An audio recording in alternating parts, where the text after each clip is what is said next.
L'association des résidents a découvert que je possédais plusieurs terrains dans la région, alors ils ont envahi et construit des maisons pour des squatteurs pendant mon voyage. Je possédais plusieurs terrains dans ma région depuis des années, sans jamais le cacher, mais sans non plus le crier sur tous les toits. Tout le monde savait que je travaillais dans l'immobilier, mais personne ne s'en souciait, jusqu'à ce que certains voisins envieux commencent à se demander comment je pouvais entretenir ma maison, changer de voiture de temps en temps et voyager. Et lorsque je suis parti en voyage pendant un mois, ils ont pris une décision qui m'a fait perdre toute patience. Je vis ici depuis des années. Je connais chaque rue, chaque terrain, chaque changement qui s'est produit. Je n'ai jamais été du genre à étaler ma réussite, mais je ne cachais pas non plus mon travail. J'investissais dans des terrains, j'en achetais, j'en vendais, j'en laissais certains de côté en attendant qu'ils prennent de la valeur. Ceux qui me connaissaient étaient au courant. J'ai toujours été discret, mais au fil du temps, certains ont commencé à remarquer que ma situation s'améliorait. Ce n'était pourtant rien d'extravagant. Ma maison était bien entretenue et je changeais de voiture tous les quelques années, toujours en choisissant quelque chose de correct, sans excès. Mais pour certains voisins, toute personne qui possède un peu plus devient une cible de ragots. Les murmures ont commencé. D'abord, de la simple curiosité, comment il gagne autant d'argent? Il fait quoi comme travail? Puis de la méfiance, pourquoi il possède autant de terrain? Il doit cacher quelque chose. Et enfin, de la jalousie pure et simple, ce n'est pas juste, il en a plus qu'il ne devrait. J'ignorais. Je savais que cela arrivait à toute personne qui réussissait un peu dans la vie. Mais les choses ont vraiment dégénéré quand l'association des résidents est entrée en scène. Cette association avait toujours existé, mais elle n'avait jamais eu beaucoup d'influence. C'était juste un groupe de voisins trop curieux qui pensaient pouvoir tout contrôler. Au début, ils se plaignaient simplement des poubelles et des nids de poules. Mais au fil du temps, ils ont commencé à agir comme s'ils étaient les propriétaires du quartier. Ils organisaient des réunions pour décider de ce qui était le mieux pour la communauté, mais en réalité, c'était juste un groupe de commerce cherchant à tout régenter. Et lorsqu'ils ont découvert que je possédais plusieurs terrains, ils ont décidé que c'était un problème. Puis est venu mon voyage. Après des années de dur labeur, j'ai décidé de prendre des vacances bien méritées à un voyage autour du monde. J'en ai parlé uniquement à quelques personnes de confiance, j'ai sécurisé ma maison, tout organisé, et je suis parti. Il ne m'a même pas traversé l'esprit que je devais m'inquiéter. Mes terrains étaient enregistrés, payés, tout était en règle. Mais quand je suis revenu, j'ai failli m'évanouir. Sur le chemin du retour, je suis passé devant l'un de mes terrains et j'ai eu un choc. Là où il y avait autrefois un terrain vide, propre et bien entretenu, il y avait maintenant des maisons. Oui, des maisons. Pas des cabanes de fortune ou de vraie construction, petites mais bien organisées. Mon cœur s'est emballé. J'ai cru que je m'étais trompé d'endroit. Mais non, c'était bien mon terrain. Je suis rentré chez moi et j'ai essayé de comprendre ce qui s'était passé. C'est alors qu'un voisin est venu, avec ce sourire narquois de quelqu'un qui aime annoncer de mauvaises nouvelles. Là, tu es de retour. Eh bien, l'association des résidents a décidé de donner une meilleure utilité à ces terrains abandonnés. Abandonnés? Je payais tout à temps, je gardais le terrain propre, je ne l'avais jamais laissé à l'abandon. Mais dans leur esprit, puisque je ne construisais rien dessus, ils avaient le droit de décider quoi en faire. Ils ont organisé un projet communautaire pour offrir un logement à ceux qui en avaient besoin. Sur MON Terrain. Sans m'en informer. Sans ma permission. Et ce n'était pas le seul.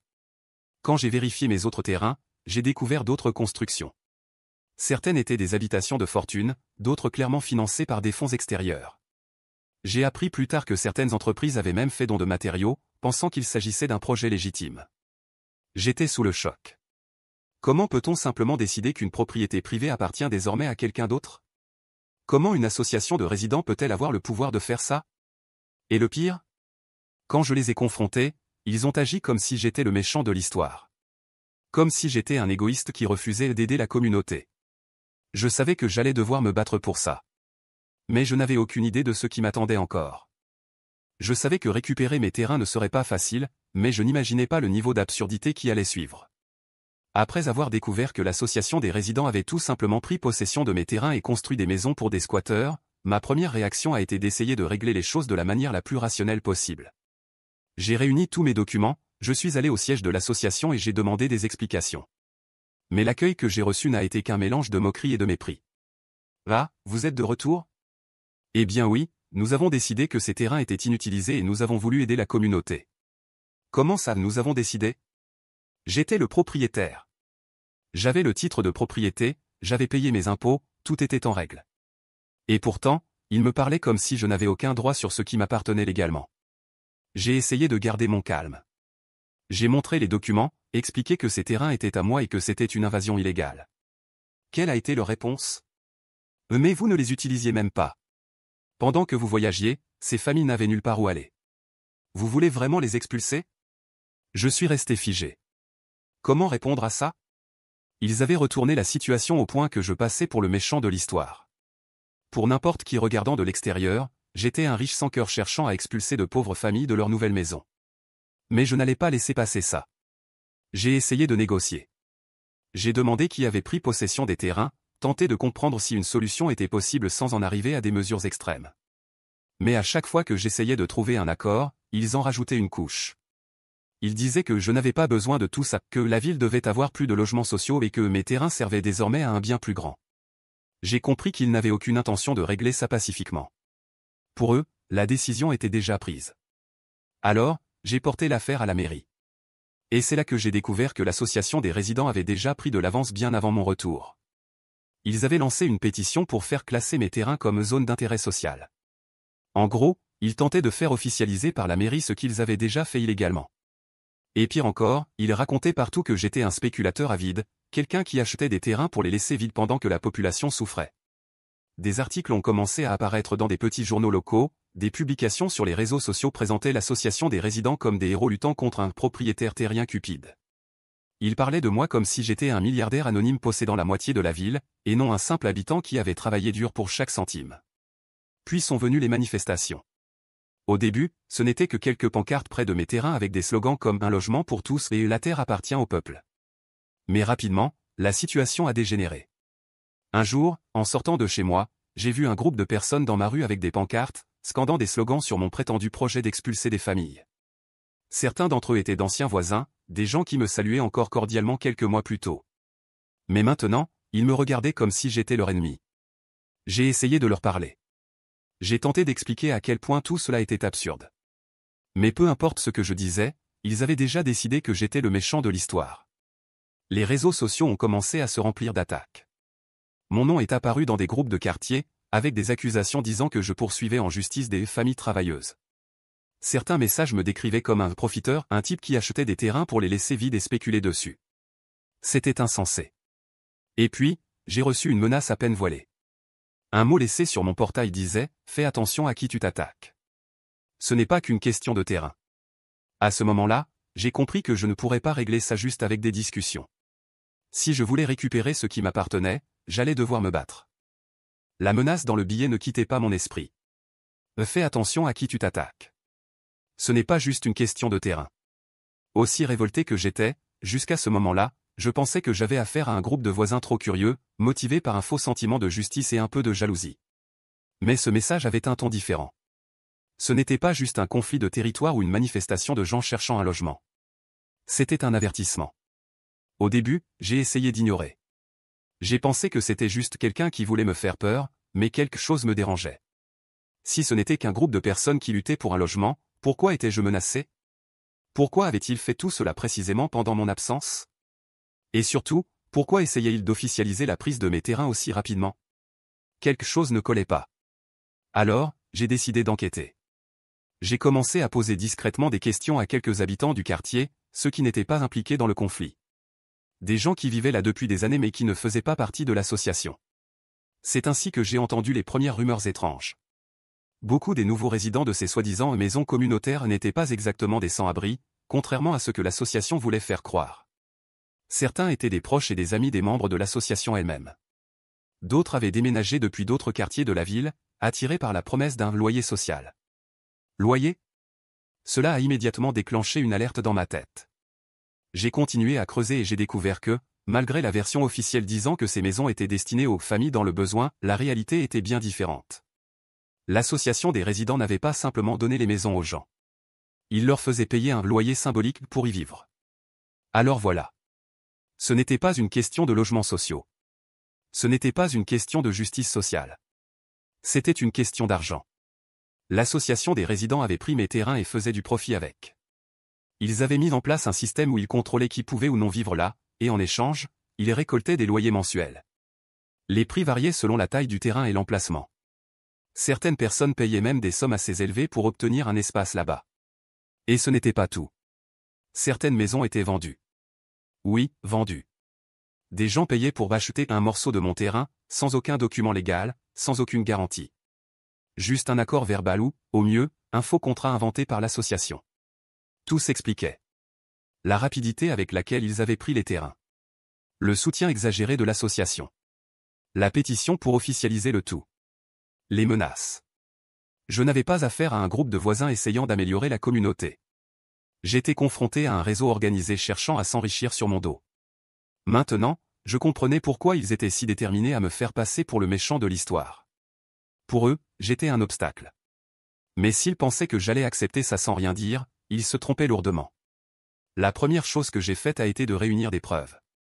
J'ai réussi à parler à quelques personnes qui vivaient sur mes terrains, et sans se douter de quoi que ce soit, elles m'ont raconté qu'elles payaient un loyer à un administrateur de l'association. Certaines m'ont même montré des reçus écrits à la main. J'ai pris des photos de tout. J'ai enregistré des conversations. Ensuite, je suis allé directement à la mairie. J'ai présenté mes documents, expliqué ce qui se passait et clairement annoncé que j'allais entamer une action en justice pour récupérer mes terrains. Au début, certains fonctionnaires ont essayé de minimiser l'affaire, suggérant que je devrais tenter un accord avec l'association. Mais quand je leur ai montré les preuves qu'ils encaissaient de l'argent illégalement, la situation a pris un tout autre tournant. C'était une affaire grave. Une occupation illégale était une chose.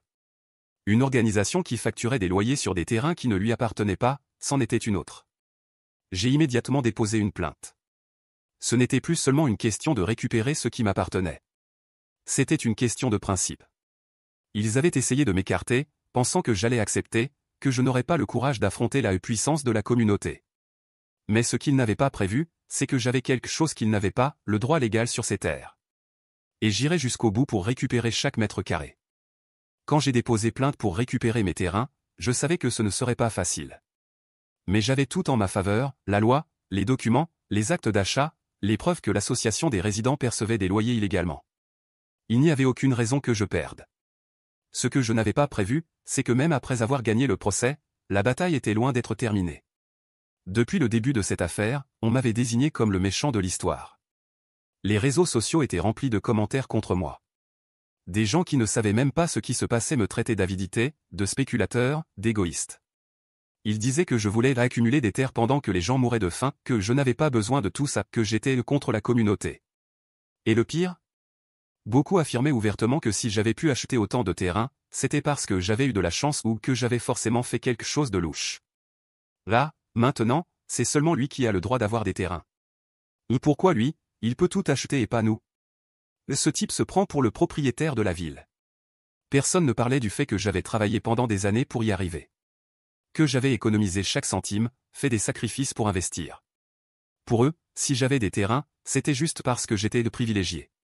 Mais le pire coup est venu quand j'ai compris que même la mairie ne voulait pas régler la situation.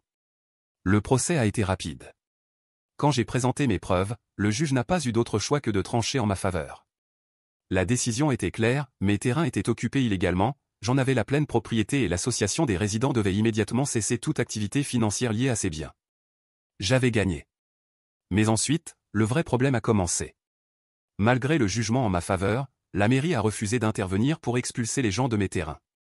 L'excuse était toujours la même, c'est une situation délicate, nous devons éviter un conflit, nous cherchons la meilleure solution. Mais il était évident que quelque chose d'autre se jouait. C'était la période des élections. Le maire et les conseillers municipaux ne voulaient pas s'impliquer dans une affaire qui pourrait leur coûter des voix. Après tout, avec la façon dont l'histoire était racontée, j'étais le grand propriétaire avide essayant d'expulser de pauvres familles sans défense. Ils savaient que s'ils envoyaient la police pour déloger les squatteurs, leurs adversaires politiques s'en serviraient contre eux. Et qui payait le prix ? Moi. Je suis allé directement à la mairie pour exiger des réponses. Vous devez appliquer la décision de justice. Mes terrains sont occupés illégalement. Le secrétaire au logement m'a regardé avec le visage le plus hypocrite que j'ai jamais vu. Nous comprenons votre frustration, monsieur, mais nous sommes face à une situation humanitaire. Ce sont des familles qui ont besoin d'un logement. Nous cherchons une solution pacifique. Une solution pacifique ? Il gagnait juste du temps, espérant que j'abandonne. Je suis sorti de là furieux. J'ai appelé mon avocat, lui ordonnant de mettre la pression sur la mairie, d'intenter une autre action en justice si nécessaire. Mais il a été clair avec moi. Tu as gagné au tribunal, mais tu ne peux pas forcer la mairie à agir. La seule chose que nous pouvons faire, c'est déposer d'autres recours et tenter d'obtenir une ordonnance d'expulsion directe. Mais cela peut prendre du temps. J'ai ressenti une rage que je n'avais jamais connue. Ils ignoraient tout simplement le fait qu'on m'avait volé ce qui m'appartenait. Peu importait que j'ai fait tout dans les règles, acheté légalement, payé mes impôts, gardé tout en ordre. Maintenant, j'étais juste un homme riche qui voulait jeter les pauvres à la rue. Mais je n'allais pas abandonner. Si la mairie refusait d'agir, alors j'allais trouver un autre moyen de régler ça. Et j'allais faire en sorte que tout le monde connaisse la vérité. Si la mairie ne voulait pas agir, alors j'allais régler cette situation moi-même. Après des semaines de tergiversation, de manifestations contre moi, de politiciens essayant de tirer profit de ma perte, j'ai compris que personne n'avait réellement l'intention de faire ce qui était juste. Ils voulaient juste repousser le problème jusqu'à ce que je me lasse et abandonne. Mais je n'allais pas abandonner. Les squatteurs vivaient sur ce qui m'appartenait, profitant de quelque chose que j'avais construit et pour lequel j'avais travaillé dur. Ils utilisaient l'excuse du besoin, mais en réalité, beaucoup d'entre eux n'étaient même pas réellement dans le besoin. Ils avaient un emploi, un revenu, mais vivaient gratuitement parce que quelqu'un leur en avait donné l'opportunité. J'ai passé des nuits entières sans dormir à réfléchir à une solution. Aller en justice prendrait du temps, et j'étais fatigué d'entendre mon nom être sali comme si j'étais un criminel. J'avais besoin d'une solution efficace. Et puis, une idée m'est venue. Comment avait-il accès à l'eau et à l'électricité? Je suis allé chercher des réponses. Le lendemain, je me suis rendu à la compagnie d'électricité et j'ai demandé un rapport sur mes propriétés. J'ai présenté mes documents de propriété et demandé à vérifier si des comptes étaient actifs à mon nom ou si des connexions avaient été enregistrées récemment. Après un moment d'attente, l'employé est revenu avec un air préoccupé. Monsieur, nous avons trouvé plusieurs raccordements électriques sur vos terrains. Certains sont toujours enregistrés à votre nom, d'autres ont été installés récemment avec des contrats qui ne semblent pas avoir suivi le processus d'approbation habituel. Autrement dit, ils utilisaient mon électricité. J'ai pris une profonde inspiration pour ne pas exploser sur place. J'ai gardé mon calme et demandé ce qui pouvait être fait.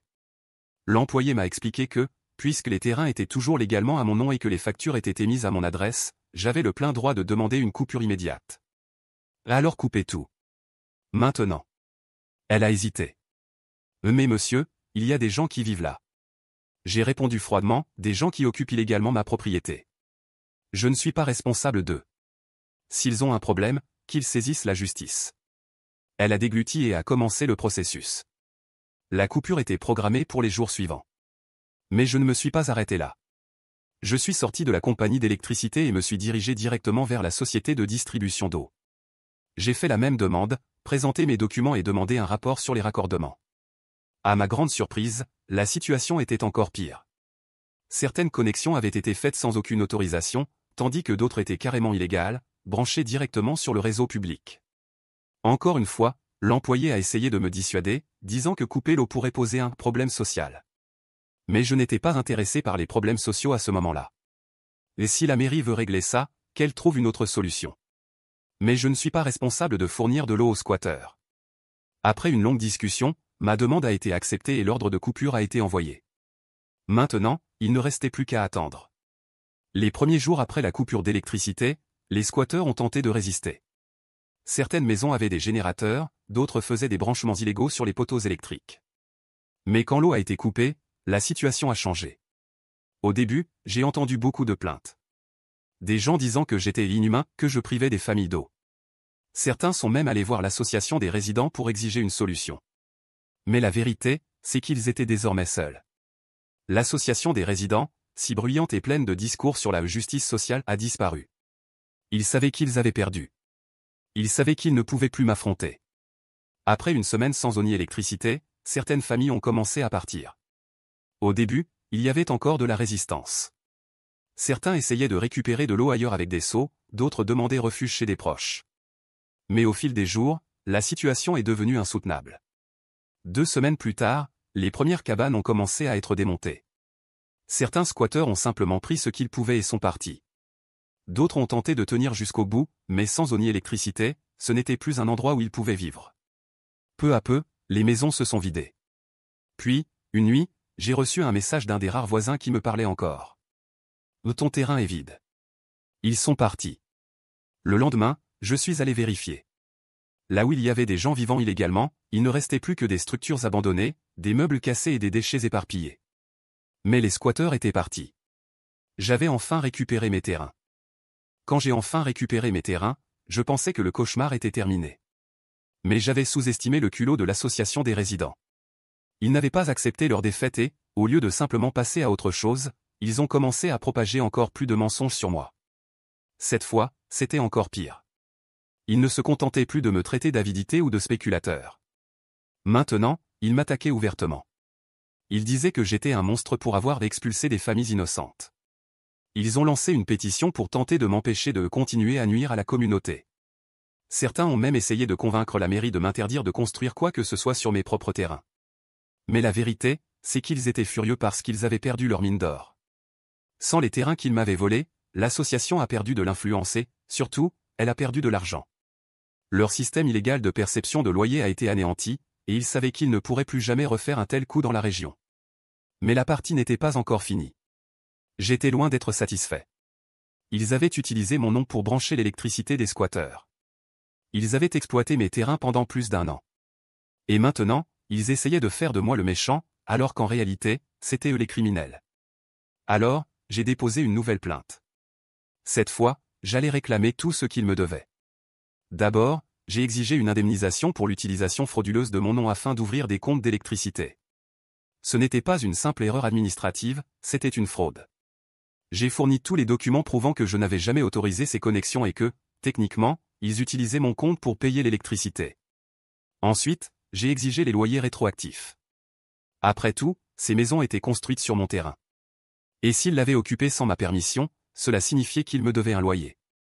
Pas seulement depuis le début du procès, mais depuis l'instant même où l'invasion a commencé, y compris l'année entière où j'étais parti voyager autour du monde et les mois supplémentaires de procédures judiciaires. Et enfin, la partie qui a fait exploser l'association. Les maisons construites sur mon terrain m'appartenaient désormais. Oui, légalement, toute structure construite sur une propriété privée appartient au propriétaire du terrain. Comme personne n'avait de documents prouvant que ces maisons avaient été construites avec une autorisation officielle, j'ai obtenu la propriété de toutes sans débourser un centime. Le président de l'association a failli faire un malaise en l'apprenant. Ils ont tout tenté pour renverser la décision. Ils ont affirmé que je ne pouvais pas simplement voler les maisons de la communauté. Ils ont essayé de faire valoir que les familles avaient droit à une indemnisation, comme si j'avais demandé qu'on construise là. Mais la justice a été claire, le terrain était à moi, et tout ce qui était dessus aussi. Et puis est venu le coup de grâce. Les amendes et loyers rétroactifs ont atteint une somme astronomique. L'association n'avait aucun moyen de payer tout cela, alors c'est son président qui a dû assumer la plus grande partie de la dette. Et j'ai vu une opportunité parfaite pour mon dernier coup, j'ai racheté sa maison. C'était une grande maison, située dans l'un des meilleurs quartiers, et il ne voulait évidemment pas la vendre. Mais avec une dette colossale sur le dos, il n'avait pas le choix. Je lui ai fait une offre qu'il ne pouvait pas refuser, non pas parce que c'était une bonne affaire pour lui, mais parce que c'était la seule façon d'éviter de tout perdre d'un coup. Quand il a signé les papiers, la haine dans son regard était indescriptible. Et ensuite, je me suis assuré de l'expulser du quartier. Il a dû partir humilié, sans influence, sans maison, sans pouvoir. L'association a totalement perdu son contrôle, et plus jamais ils n'ont osé s'en prendre à moi. Au final, non seulement j'ai récupéré mes terrains, mais j'ai fait du profit. Et j'ai appris une leçon précieuse. Ceux qui essaient de profiter de ce qui ne leur appartient pas finissent toujours par payer le prix.